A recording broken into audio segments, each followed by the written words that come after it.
ഇന്ത്യക്കെതിരെ ജിഹാദ് നടത്തുമെന്ന ഭീകര സംഘടന അൽ ഖ്വയ്ദ പ്രസ്താവനയിലാണ് ഭീഷണി. ഓപ്പറേഷൻ സിന്ദൂരിനെ തുടർന്നാണ് ആഹ്വാനം ചെയ്തിരിക്കുന്നത്. ഇന്ത്യക്കെതിരെ ജിഹാദ് നടത്തുമെന്ന ഭീകര സംഘടന അൽ ഖ്വയ്ദ പ്രസ്താവനയിലാണ് ഭീഷണി മുഴക്കിയിരിക്കുന്നത്. ഭീഷണിയുമായി ഭീകര സംഘടന അൽ ഖ്വയ്ദ ഇന്ത്യക്കെതിരെ ജിഹാദ് നടത്തുമെന്നാണ് ഭീകര സംഘടന അൽ ഖ്വയ്ദ പ്രഖ്യാപിച്ചിരിക്കുന്നത്. പ്രസ്താവനയിലാണ് ഭീഷണിയുള്ളത്. ഓപ്പറേഷൻ സിന്ദൂരിനെ തുടർന്നാണ് ആഹ്വാനം. ഇന്ത്യക്കെതിരെ ജിഹാദ് ആഹ്വാനം ചെയ്ത് ഭീകര സംഘടന അൽ ഖ്വയ്ദ പ്രസ്താവനയിലാണ് ഭീഷണി മുഴക്കിയിരിക്കുന്നത്.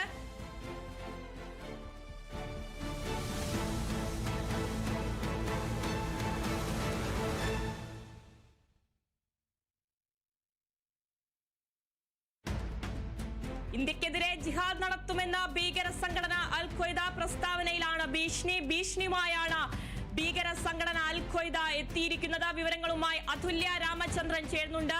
അതുല്യ, വാർത്തയുടെ കൂടുതൽ വിവരങ്ങൾ. നിലവിൽ അതിർത്തിയിലെ സംഘർഷങ്ങളെല്ലാം തന്നെ കൂടുതൽ സങ്കീർണമായി വരുന്നതിനിടയ്ക്കാണ് ഇപ്പോൾ ഇന്ത്യക്കെതിരെ ജിഹാദ് പ്രഖ്യാപിച്ചുകൊണ്ട് അൽ ഖ്വയ്ദ പ്രസ്താവന ഇറക്കിയിരിക്കുന്നത്. ഭീകരവാദ സംഘടനകളിൽ തന്നെ ഏറ്റവും അപകടകരവും അതേപോലെ തന്നെ ഏറ്റവും പ്രാധാന്യമുള്ളതുമായ ഒരു സംഘടനയാണ് അൽ ഖ്വയ്ദ. നിലവിൽ അവർ പുറത്തിറക്കിയിട്ടുള്ള പ്രസ്താവനയിൽ ഇന്ത്യക്കെതിരായി 3 കാര്യങ്ങൾ എടുത്തു പറഞ്ഞുകൊണ്ടാണ് ഈ ഒരു ജിഹാദ് പ്രഖ്യാപിച്ചിരിക്കുന്നത്. ഇന്ത്യ മുസ്ലിങ്ങൾക്കെതിരായി യുദ്ധം നടത്തുന്നത് ഇതാദ്യമായല്ല. ഇന്ത്യയിലെ കാവി സർക്കാർ കാലങ്ങളായി മുസ്ലിങ്ങളെ ഇല്ലാതാക്കാൻ ശ്രമിച്ചുകൊണ്ടിരിക്കുകയാണ് എന്നാണ് അവർ പ്രസ്താവനയിൽ പറയുന്നത്. 2025 മെയ് 6 ഇന്ത്യ പാക് ഭീകര കേന്ദ്രങ്ങളിൽ നടത്തിയ ആക്രമണം ഓപ്പറേഷൻ സിന്ദൂർ എന്നത് കാവി സർക്കാരിന്റെ പുതിയ കറുത്ത അധ്യായമാണെന്നാണ് അവർ പറയുന്നത്. കാവി സർക്കാരിന്റെ കുറ്റകൃത്യങ്ങളുടെ പട്ടികയിലെ ഏറ്റവും പുതിയ കറുത്ത അധ്യായമായി ഓപ്പറേഷൻ സിന്ദൂർ മാറിയിരിക്കുന്നു. അവർ ലക്ഷ്യമിട്ടത് ഞങ്ങളുടെ പള്ളികളെയും ഞങ്ങളുടെ ജനവാസ കേന്ദ്രങ്ങളെയുമാണ്. പ്രത്യേകിച്ച് സാധാരണക്കാരായ ആളുകളുടെ ജനവാസ കേന്ദ്രങ്ങളെയാണ് ലക്ഷ്യമിട്ടത്. നിരവധി മുസ്ലിങ്ങൾ ഈ ആക്രമണത്തിൽ രക്തസാക്ഷികളാവുകയും പരിക്കേൽക്കപ്പെടുകയും ചെയ്തു. അവർ ഇനി അള്ളാഹുവിൻ്റെതാണ്. അള്ളാഹു രക്തസാക്ഷികൾക്ക് സ്വർഗത്തിൽ ഉന്നത സ്ഥാനം നൽകട്ടെ, പരിക്കേറ്റവരെ ഉടൻ സുഖപ്പെടുത്തട്ടെ എന്ന് പറഞ്ഞുകൊണ്ടാണ് അൽ ഖ്വയ്ദയുടെ പ്രസ്താവന അല്ലെങ്കിൽ അവരിറക്കിയ ആ ഒരു വാർത്താക്കുറിപ്പ് ആരംഭിക്കുന്നത്. ഈ ആക്രമണത്തിന്റെ പൂർണ്ണമായ ഉത്തരവാദിത്വവും പൂർണ്ണമായ കുറ്റവും മോദി സർക്കാരിന് മേലാണെന്നാണ് പ്രസ്താവനയിൽ പറയുന്നത്. മുസ്ലിങ്ങൾക്കും അതുപോലെ തന്നെ ഇസ്ലാം വിശ്വാസത്തിനുമെതിരായ ഇന്ത്യയുടെ യുദ്ധം പുതിയൊരു കാര്യമല്ല. വർഷങ്ങളായി ഇന്ത്യ ആവർത്തിച്ചു കൊണ്ടിരിക്കുന്ന ഒന്നാണത്. കശ്മീരിലെ മുസ്ലിങ്ങളെ കാലങ്ങളായി അടിച്ചമർത്താൻ ഇന്ത്യയും ഇന്ത്യയിലെ മോദി സർക്കാരും ശ്രമിച്ചുകൊണ്ടിരിക്കുകയാണ് എന്നാണ് അവർ പറയുന്നത്. സൈനിക നടപടികളിലൂടെയും രാഷ്ട്രീയപരമായും ഈ അടിച്ചമർത്താൻ ശ്രമിച്ചു. അത് നടക്കാതെ വന്നപ്പോൾ ഇപ്പോൾ സാംസ്കാരികപരമായും മാധ്യമങ്ങളിലൂടെ വാർത്തകളിലൂടെ വിദ്വേഷം പ്രചരിപ്പിച്ചും കശ്മീരിലെ മുസ്ലിങ്ങളെ അടിച്ചമർത്താൻ മോദി സർക്കാർ ശ്രമിക്കുകയാണ്. അത്തരത്തിൽ മുസ്ലിങ്ങളെ ഇല്ലാതാക്കാനാണ് മോദി സർക്കാരിൻ്റെ ശ്രമം എന്നും അവർ പറയുന്നു. ഈ ഒരു സാഹചര്യത്തിൽ താഴെ പറയുന്ന കാര്യങ്ങൾ അല്ലെങ്കിൽ ഈ ഒരു സമയത്ത് ഞങ്ങൾ വ്യക്തമായി പറയാൻ ആഗ്രഹിക്കുന്ന കാര്യങ്ങൾ ഇവയെല്ലാമാണ് എന്ന് പറഞ്ഞുകൊണ്ടാണ് 3 കാര്യങ്ങൾ അൽ ഖ്വയ്ദ പറയുന്നത്. ലോകത്തുള്ള എല്ലാ മുസ്ലിങ്ങൾക്കും ഇത് ഇന്ത്യക്കെതിരായ ജിഹാദായി കാണണം. ഇന്ത്യക്കെതിരെ ജിഹാദായി ഇത് ഞങ്ങൾ വ്യക്തമായി തന്നെ പ്രഖ്യാപിക്കുന്നു എന്നാണ് അവർ പറയുന്നത്.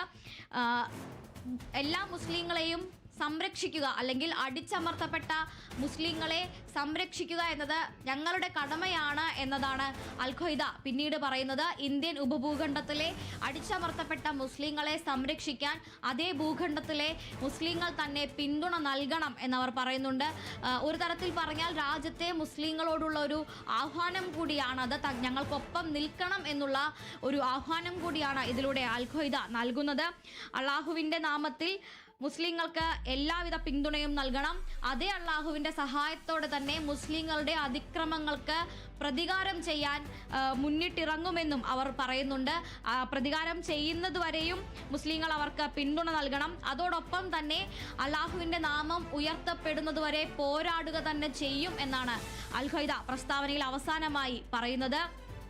ഇന്ത്യക്കെതിരായ ഈ ജിഹാദ് ഫി സബ്ലില്ല എന്ന് പേരിട്ടിരിക്കുന്ന ഈ ജിഹാദിനെ തങ്ങളുടെ കടമയായാണ് അൽ ഖ്വയ്ദ കണക്കാക്കുന്നത് എന്നത് ഈ പ്രസ്താവനയിൽ നിന്ന് വ്യക്തമാണ്. ഇത്തരത്തിൽ ലോകമെമ്പാടുമുള്ള മുസ്ലിങ്ങൾക്ക് ഒരു ആഹ്വാനം നൽകിക്കൊണ്ട് കൃത്യമായ ഒരു മതഭീകരവാദത്തിന്റെ തലത്തിലേക്ക് ഇപ്പോൾ അൽ ഖ്വയ്ദ ഇതിനെ ഉയർത്തിയിരിക്കുകയാണ്. ഇന്ത്യയെ സംബന്ധിച്ചിടത്തോളം നിലവിൽ നിലനിൽക്കുന്ന എല്ലാവിധ സംഘർഷ സാധ്യതകളെ ഒക്കെ അതേ തരത്തിൽ അതിൻ്റെ ഇരട്ടി സങ്കീർണമാക്കുകയാണ് നിലവിൽ ഈയൊരു യുദ്ധപ്രഖ്യാപനം അല്ലെങ്കിൽ ഈയൊരു കലാപ ആഹ്വാനം എന്നുള്ളത്.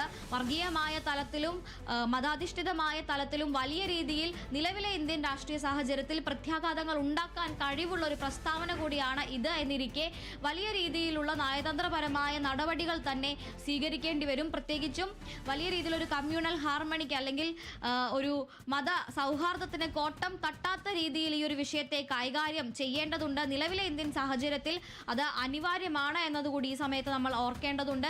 എന്തായാലും ഇപ്പോൾ പ്രധാനമന്ത്രി സുരക്ഷാ ഉപദേഷ്ടാവുമായി കൂടിക്കാഴ്ച നടത്തുകയാണ്. അതോടൊപ്പം തന്നെ സർവകക്ഷി യോഗം ഒരിടത്ത് പുരോഗമിക്കുകയാണ്. ഇനി അറിയാനുള്ളത് ഇപ്പോൾ പുറത്തു വന്നിരിക്കുന്ന ഈ പുതിയ പ്രസ്താവനയുടെ വെളിച്ചത്തിൽ ഈ യോഗങ്ങളിൽ എന്തെല്ലാം തീരുമാനങ്ങൾ ഉണ്ടാകും എന്നുള്ളതാണ്. ഈ ഒരു ജിഹാദിനെ അല്ലെങ്കിൽ ഈ ഒരു മൂവ്മെന്റിനെ ഏത് തരത്തിലായിരിക്കും ഇന്ത്യ നേരിടുക എന്നത് എന്തായാലും വളരെ ശ്രദ്ധിച്ച് തന്നെ കൈകാര്യം ചെയ്യേണ്ട ഒരു നടപടിയാണ്. ആതിര. ശരി അതുല്യ, ഓപ്പറേഷൻ സിന്ദൂരിനെ തുടർന്നാണ് അൽ ഖ്വയ്ദയുടെ ഭീഷണി സന്ദേശം ഉണ്ടായിരിക്കുന്നത്. ഇന്ത്യക്കെതിരെ ജിഹാദ് ആഹ്വാനം ചെയ്ത് അൽ ഖ്വയ്ദ.